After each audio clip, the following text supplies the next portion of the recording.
bakit sumasali po yung all walks of life.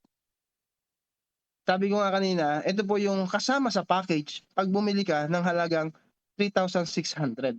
Bukod sa may products ka ng kasama na makukuha na worth 3,600, meron ka pang benefits and protection as member or qualified member ng WOSCOM.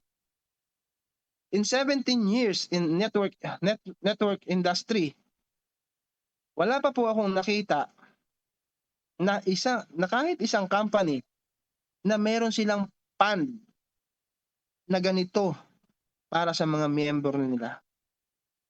Kahit international po, wala po akong nakita na meron silang extra fund para sa benefits at protection ng bawat member. Ano po ba ito? Dito ko lang po nakita ito kay Wasco. Ganun po ka-generous at kalaki ang puso ng may-ari ng company. Meron po siyang hindi po siya after sa kita ng company. Gusto niya po dahil tayo po ay pamilya, gusto niya po na may protection ang bawat miyembro or bawat members ng WOSCOM. Ano po ba ito? After 6 months of active membership. So once na tayo ay active member, qualified na po tayo dito sa lahat ng benefits na ito.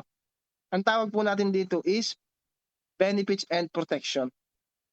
Hindi po insurance. Ang insurance po, pag po kayo bumili ng package nila, i-renew nyo po yun depende kung kailan nyo po siya, kung anong insurance po yung kinukuha ninyo. Ito po, wala po tayong tie-up dito na any insurance company, only fund of the company ang ginagamit po dito na inilaan po ng ating presidente. Okay? Paano po mag-qualified? After 6 months of active membership. Paano po yun? For example po, ngayong February, sumali po kayo. Ngayong February ang requirement niya lang po sa isang buwan para mag-qualified po kayo, at least may isang pumasok o isang bumili ng package under your entire organization. Kahit isa lang. February, counted na po yun. Pagdating ng March, may bumili uli ng package natin, kahit isa lang, counted na uli. April, kahit isa lang uli, ang bumili, counted na. May, kahit isa lang, counted na uli. June, kahit isa lang po uli ang bumili, counted na rin yon. July, February, March, April, May, June, July. Pagdating ng July, may bumili uli ng package under your team, kahit isa lang. 6 months ka na pong active member and you are now qualified dito sa tinatawag natin na members benefits and protection. Okay? Ano-ano po ba yung naka-include dito sa package na to? Hospitalization assistant, worth coverage of up to 50,000 medical emergency and hospital stays. Ibig sabihin, yung bill po ng hospital. Pag po kayo ay nagkasakit at kayo po ay na-confine, so i-inform nyo lang po ang management na kayo po ay nasa hospital at na-confine. Now, kung ang inyong bill, for example, 35,000 po yung naging bill natin. So, pupunta po ngayon yung ating staff doon sa hospital para makipag-coordinate doon and babayaran po ng management yung 35,000 na bill ng member na nagkasakit. Napakalaking tulong. Maganda po ba yon? Meron po ba kayo nasalihang network marketing company na pag na-hospital po kayo, sasagutin po yung inyong bill? Sino pong meron ditong meron pong ganon? Na ikaw ay regular member lang?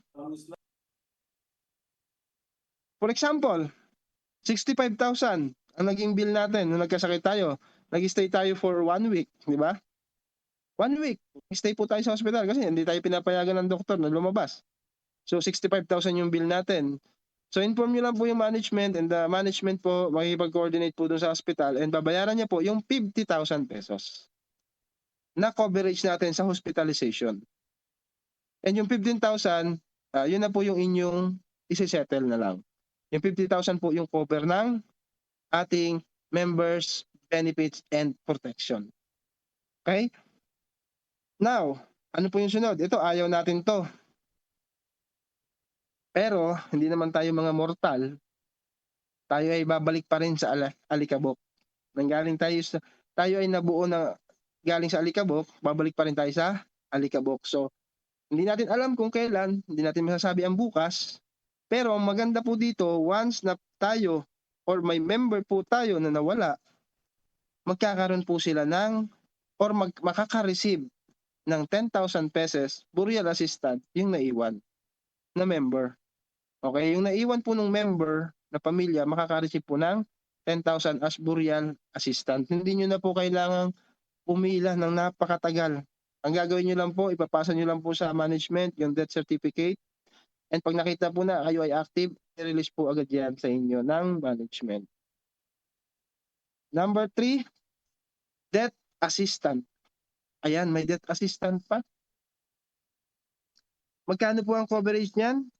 100,000 pesos. Kapag nawala po yung isang member na qualified na po makaka-receive po yung pamilya na naiwan ng 100,000. Bukod pa po yung 10,000 na burial assistant, bukod pa po itong 100,000 na death assistant po natin. Magkaiba po yun. Pero makukuha niya rin po itong 100,000 na to. Napakalaking tulong na po niyan. Kasi marami po akong nakikita, lalo na sa ibang kamag-anak namin, pag namamatayan po sila or sa mga kakilala ko, di ba? Pag nawawala or namamatayan sila, hindi na sila makapag-stay para magluksa doon sa kanyang pamilya o doon sa burol. Nasaan po siya lagi? Nakapila po sa government para kumuha po ng mga benepisyo. Itong 100,000 po na ito, requirements lang po natin dito, kailangan lang po natin dito, death certificate po ng miyembro at qualified po dapat ng 6 months. Backtrack, pabalik. Okay? Kung kailan po siya namatay, check po natin 6 months, active po siya ng 6 months. So makukuha niya po ito o marireceive po ito ng pamilya na naiwan. Malaking tulong po ito. Pambili po ng lupa na kung saan po ibuburol, pambili ng casket. Malaking tulong po talaga yan. Doon sa naiwan nung nawala. Kaya nga sabi ko, ang ganda talaga ng pagkakagawa o pagkakaprogram dito kay Wascom. Hindi siya after sa pagkita yung ating presidente, after siya doon sa magkaroon ng magandang benepisyo ang bawat miyembro, bawat members ng Wascom. Okay? Number 4, heart fund access. Ano naman po ito? Bakit naman po yan wala pong amount? Di ba? Ganon din po yan. After 6 months na qualified po kayo at may nawala po tayong membro. Okay? Nawala po yung kamembro natin dito sa Wascom.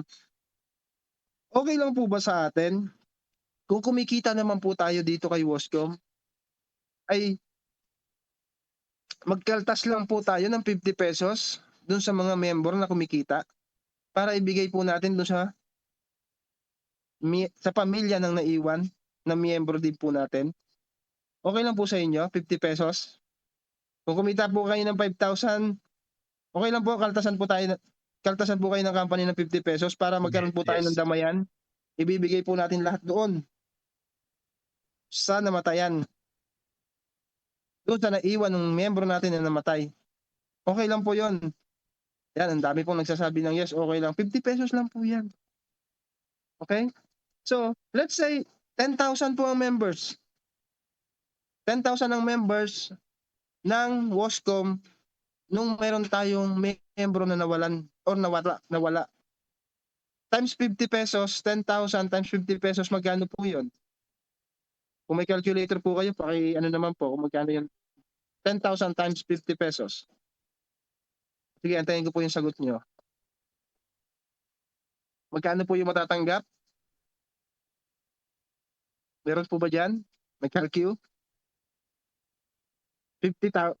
Magkano po? 500,000 pesos. Kung merong 10,000 members ang Wascom, tapos may nawalang membro, kinaltasan po lahat ng 50 pesos yung 10,000 members na yon, ang halaga po ng matatanggap noong pamilya na nawala o namatay na member ng Wascom ay makakatanggap ng 500,000 pesos. Malungkot dahil nawalan tayo ng pamilya. Pero hindi tayo ganun kalungkot kasi bakit? hindi po utang ang naiwan sa atin kundi merong matatanggap yung pamilya na kalahating milyon. Lalo na kung halimbawa naaksidente yung ama na breadwinner ng pamilya. 'Di ba kawawa yung ina.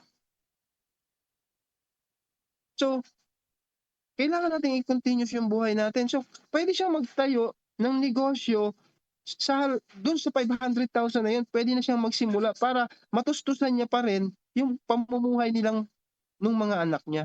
Kaya yung kalahating milyon malaki na po yun. Eh, iba paano po kung 1 year na tayo, 2 years na tayo, tapos may namatay na member. 20,000 members na po tayo. Kakaltasan po ng 50 pesos ang bawat isa. Magkano po yun? That's 1 million pesos. Yun po yung maiiwan doon sa pamilya ng nawalan na membro natin. Depende sa dami ng miyembro po ng WOSCOM.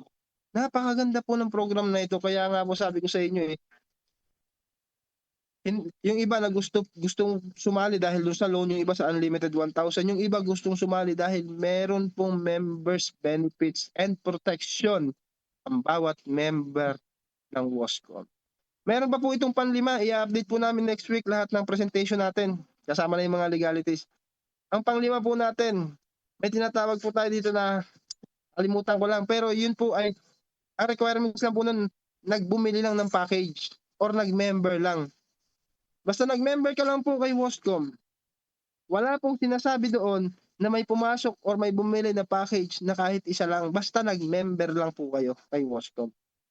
After 1 year, nagkasakit po kayo, yung member na yun, kahit wala pong pumasok na isa, after 1 year nagkasakit, bibigyan po siya ng company ng 25,000 para po tulong sa kanya.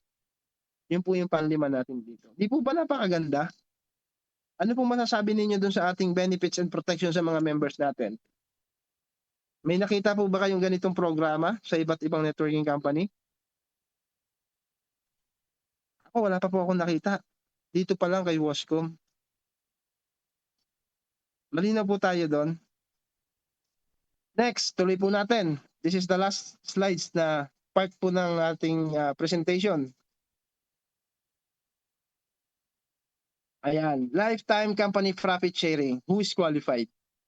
Active accounts for at least 6 months with activity both left and right. Ibig sabihin po nito, basta may pumapasok lang po dun sa Team A at sa Team B, kahit pa isa-isa lang po, makakasali ka na sa profit sharing natin. Nakalagay po dito, with activity both left and right, A and B. Kanina po kahit pa isa-isa lang doon sa doon sa members benefits. Pero dito po sa profit sharing, dapat may pumasok po na isa sa A at isa sa B. Kahit tig-isa lang sa loob ng isang buwan in 6 months. So ganoon din po siya.